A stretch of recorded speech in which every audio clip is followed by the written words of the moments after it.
एक इंसान की सबसे बड़ी शक्ति, सबसे बड़ी स्ट्रेंथ क्या होती है? मैंने अपनी ज़िंदगी के एक्सपीरियंस से ये सीखा है कि हमारी सबसे बड़ी स्ट्रेंथ होती है हमारा self control. And when I से सेल्फ कंट्रोल, आई मीन कि ऐसा कंट्रोल आपके इमोशंस, आपके बिहेवियर और एक्शंस पे जिसका बाहर के लोगों की एक्शंस या बाहर की परिस्थितियों की वजह से उस पर कोई असर ना हो। आपके मूड, आपके इमोशंस, आपके बिहेवियर्स, लोगों के मूड पे डिपेंडेंट ना हो। बाहर कोई अच्छा या बुरा इवेंट हो, उस पे आपकी खुशी या गम डिपेंडेंट ना हो। That is called self control. लेकिन it is easier said than done. कहना आसान है बट करना मुश्किल, मैं जानती हूँ। इसीलिए today I am going to share just 3 things with you which will help you to actually start this journey of gaining control of your emotions. Basically अपने इमोशंस को ही हमें कंट्रोल करना है। अगर हमारे इमोशंस का रिमोट कंट्रोल हमारे हाथ में आ जाएगा तो हमारी जिंदगी बहुत ही स्मूथ और आसान हो जाएगी। तो सबसे पहले, अगर तो आप मेडिटेशन करते हैं तो ऑसम, और अगर नहीं करते हैं तो आई वुड सजेस्ट कि आप मेडिटेशन स्टार्ट कर दीजिए, because meditation is something which will not only help you gain a deep understanding of your self. वो आपकी खुद की अंडरस्टैंडिंग के लिए आप खुद को समझना शुरू करेंगे, बल्कि आप लोगों को भी बहुत अच्छे से समझना और परखना शुरू कर पाएंगे। Meditation is very powerful. उससे आपका जो एक स्पिरिचुअल कोशेंट है वो बढ़ जाता है, और स्पिरिचुअल कोशेंट बढ़ने से क्या होता है, हमारा विजडम बढ़ जाता है, हमारी विवेक शक्ति बढ़ जाती है। और विवेक शक्ति जब बढ़ जाती है तो हमें ना केवल हम खुद को समझने लगते हैं बेहतर, बल्कि हम बाकी लोगों को भी अच्छे से समझने लगते हैं।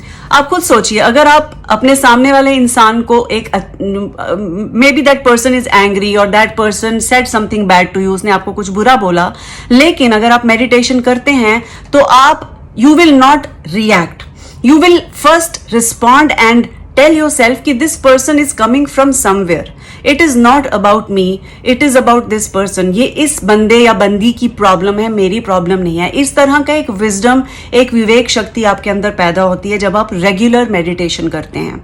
तो अगर आप करते हैं तो सुपर ऑसम, नहीं करते हैं तो you can start meditation. Start with just 5 minutes in the morning and 5 minutes before you go to sleep every day. और अगर आपको मेडिटेशन की ज्यादा टेक्निक्स नहीं मालूम है, आप सिंपल ब्रीदिंग कर सकते हैं। आंखें बंद करके अपनी ब्रीदिंग पे कॉन्सेंट्रेट करें। थॉट्स आएंगे जाएंगे, just observe your thoughts, don't follow your thoughts and don't resist them. Start with that. और इंटरनेट पे, गूगल पे आप देख सकते हैं, बहुत सारी मेडिटेशन टेक्निक्स आपको मिल जाएंगी। You can learn meditation, so it's not a big deal. Number 2, हाँ दूसरा पॉइंट मैंने लिखा था, हाँ दूसरा पॉइंट है ब्रीदिंग एक्सरसाइजेज। अब ब्रीदिंग एक्सरसाइजेज क्या है? ब्रीदिंग एक्सरसाइजेज अगर मैं हमारे भारतीय कॉन्टेक्स्ट में कहूँ तो इट इज नथिंग बट प्राणायाम। अगर आप प्राणायाम नहीं करते हैं तो प्राणायाम करना सीखिए और शुरू कीजिए। सबसे ज्यादा इंपॉर्टेंट, सबसे ज्यादा पावरफुल, एटलीस्ट मेरे केस में जो मुझे काम करता है, I was at some point in my life, मेरे अंदर एंगर बहुत था।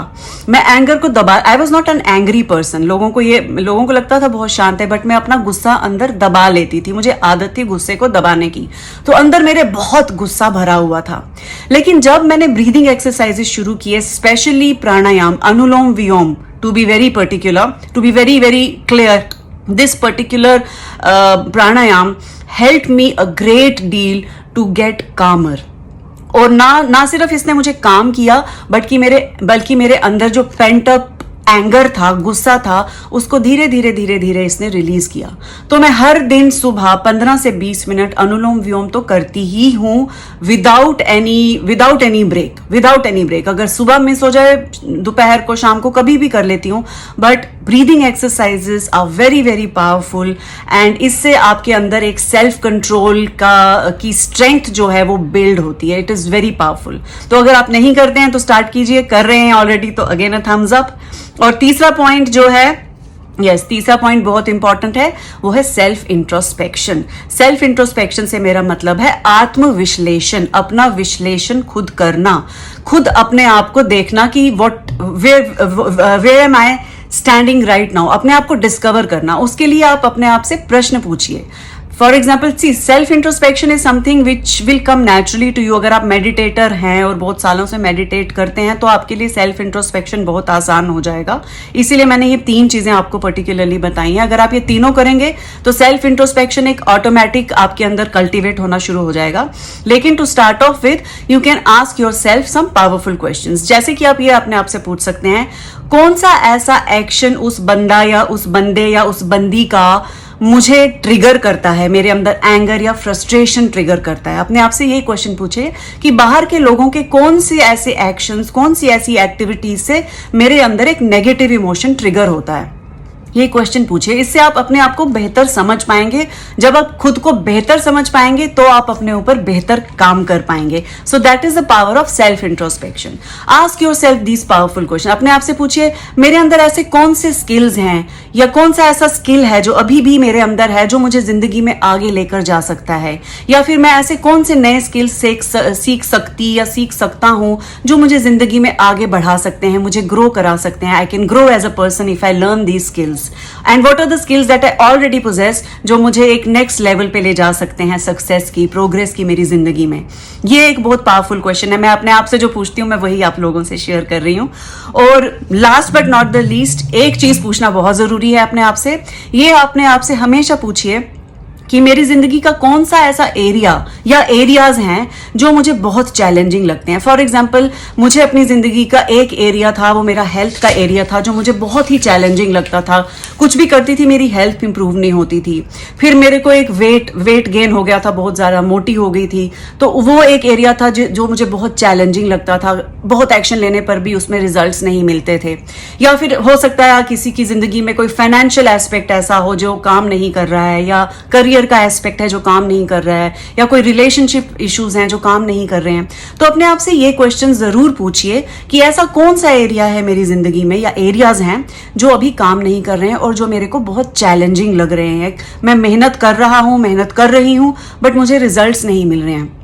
इस तरह की जब आप सेल्फ इंक्वायरी शुरू करेंगे, अपने आप से इंक्वायरी शुरू करेंगे, that is where you will gain more awareness of your emotions. अपने इमोशंस को आप समझेंगे, आप खुद को बेहतर समझेंगे, आपके अंदर एक विजडम जागृत होना शुरू होगा, जहां से आपका इमोशनल कोशेंट, आपकी इमोशनल इंटेलिजेंस बढ़ना शुरू होगी और आप इमोशनल मास्टरी धीरे धीरे सीख पाएंगे।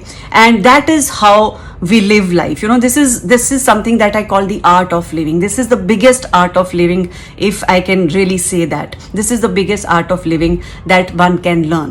तो मेरी आपसे रिक्वेस्ट है कि आप ये 2-3 चीजें जो मैंने आपसे शेयर की हैं अपने एक्सपीरियंस के आधार पे शेयर की हैं। मैं बहुत बड़ी ज्ञानी नहीं हूं, to be very honest, but हाँ, जिंदगी में जो एक्सपीरियंस खुद का है, जो मेरे अपने काम से, लोगों के साथ इंटरेक्शन करने से जो मुझे थोड़े बहुत एक्सपीरियंसेस हैं, थोड़ी बहुत मेरी समझ जो है मैं आपके साथ शेयर कर रही हूँ। एंड आई रियली होप कि आप लोगों की इससे कुछ हेल्प हो।